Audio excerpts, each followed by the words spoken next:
Oharaimachi is the Edo-era hospitality district adjacent to Japan's holiest shrine, Ise Jingu.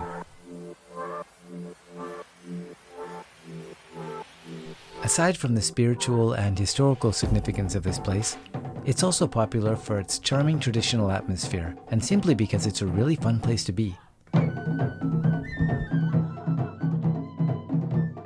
One of the things this place is particularly famous for is street food. This actually goes back to the Edo-era pilgrimages, when visitors to the shrine would receive refreshments such as mochi sweets and tea or amazake in the winter. Today, there's a dizzying and mouthwatering selection of foods and beverages available to shrinegoers and casual sightseers alike. In this video, I'd like to introduce a few of my personal favorites. So, let's go and check out some street food. Starting with a traditional classic.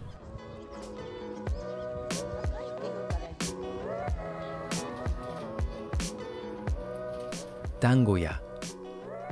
This shop specializes in the popular Japanese confectionery, mitarashi dango, balls of chewy mochi rice grilled and coated with a sweet sauce made with sugar and soy sauce. Another popular offering is their kuromitsu dango, which has a special sauce made with unrefined brown sugar. This one has a richer, more umami flavor, and is usually recommended by locals if you ask. I should mention though, that there is a small amount of crab extract in the sauce.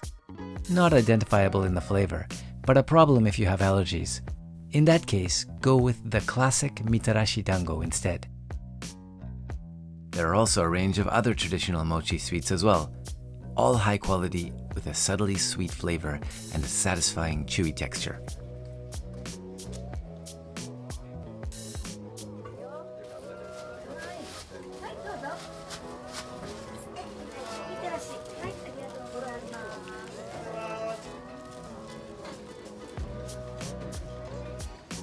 The building itself is beautiful and built in the Edo-era style that characterizes this historical district.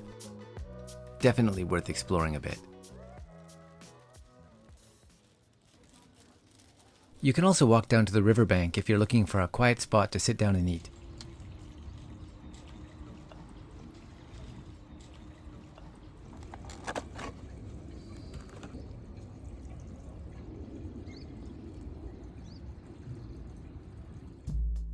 Or of course, feel free to eat your dango while strolling along the main street. Walking while eating may be a faux pas in some areas of Japan, but not here. This whole area is a designated tabe aruki friendly zone.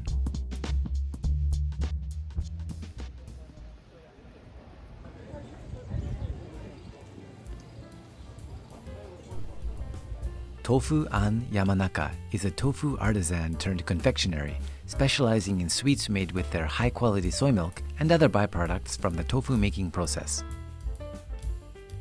They offer a range of soy-derived products, the most popular of which being their soft ice cream and donuts.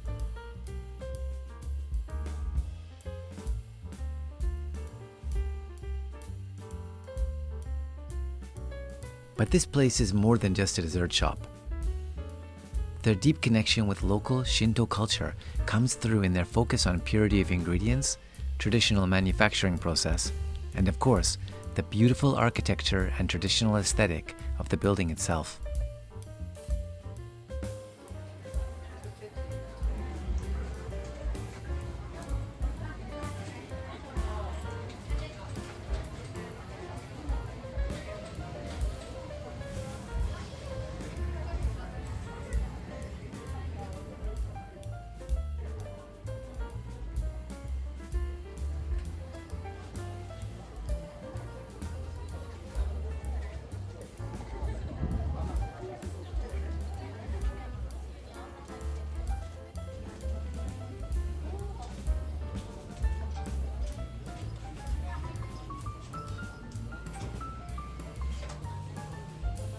豆乳ソフトクリーム一つお願いします。はい、ありがとう。Tofu donuts and soy soft ice cream are common across Japan, but are often highly processed. If you want the real deal, this is the place to get it. If you're feeling thirsty, there are lots of good spots here to get matcha and various other types of tea. This place is one of my favorites. Uji-en. The Ise region is known for its high-quality green teas, and is in fact one of the select sources for Kyoto's premium tea brand, Uji-cha. This shop, Uji-en, is a great place to buy this premium tea at its freshest. It's also a great place to stop for a cool drink on a hot day or a warm one in the winter. Ice matcha onegaishimasu. Today I'm ordering a matcha iced tea. Unsweetened, of course. This isn't a Starbucks.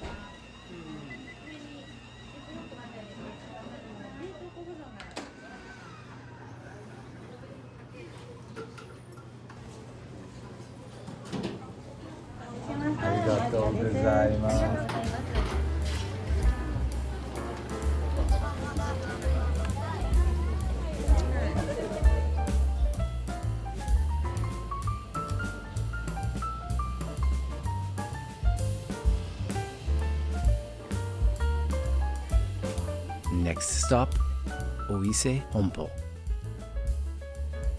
One of Mie Prefecture's own premium brands is Matsusaka beef. The top grade of wagyu, known for its tender juiciness and perfectly marbled fat content. You can usually only try Matsusaka beef at high-end restaurants. But here you can try it in a casual environment for a reasonable price.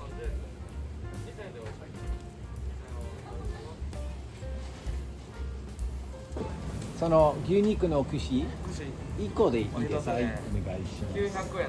はーい。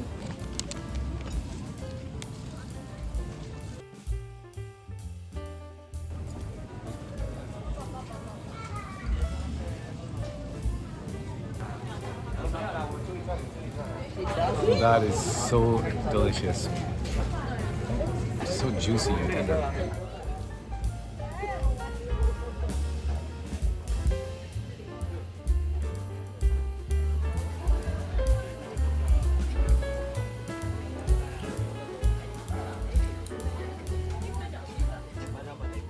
Well, I don't know about you, but I'm still a bit hungry.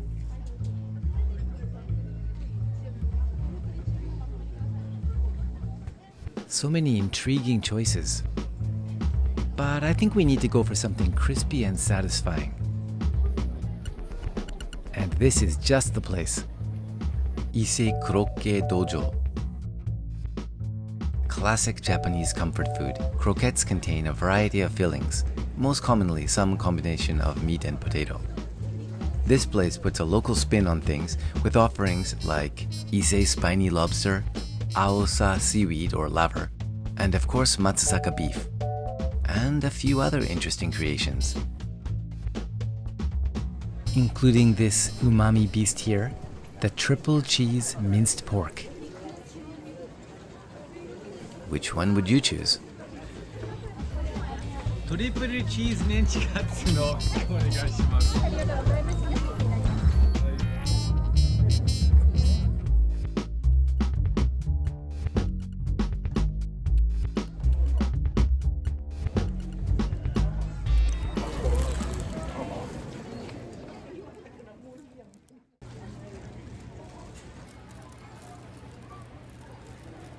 And finally, my personal favorite, Ise Kado Brewing. This business has been operating since the 1500s, originally serving mochi rice cakes to shrine pilgrims and brewing soy sauce and miso. They started brewing beer in the 90s, and today they're recognized as one of the best breweries in Japan. This place also functions as a restaurant, and if you like seafood, I highly recommend it for its authentic Edo-era atmosphere, as well as the food and drinks. But today is all about street food, so I'm going with the takeout fried oysters. And a beer, of course.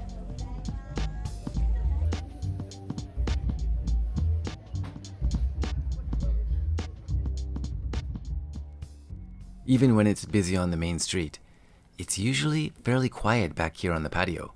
A good place to take a rest and chill for a while.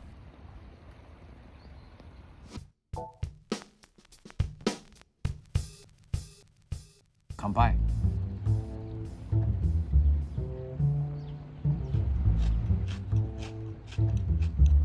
These are really great.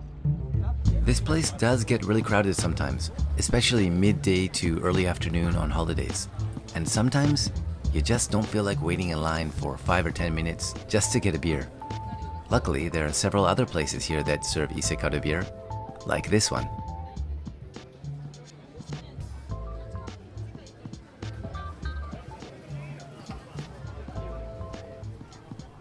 Today I'm drinking the Sake Kasu IPA, made in collaboration with a famous local sake brewery. This beer has a unique aroma and really satisfying flavor. I highly recommend it, if you're into beer and sake, of course. I'll wrap up this video with a little information on how to get here. There are various tourist buses servicing the area, but the most common way to get here is on Kintetsu Railway to Isuzugawa Station. About a 2-hour train ride from Osaka and an hour and a half from Nagoya. When you exit the station, you can catch a bus here on the left. Or you can do what I usually do and walk. This way. Turn right and just keep going. There is some signage along the route, but once you get closer, you won't really need it since you can just follow the other visitors.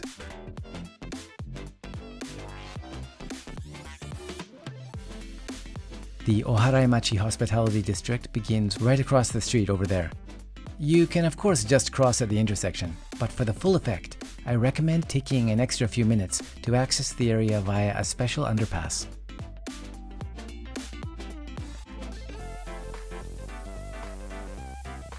Here it is.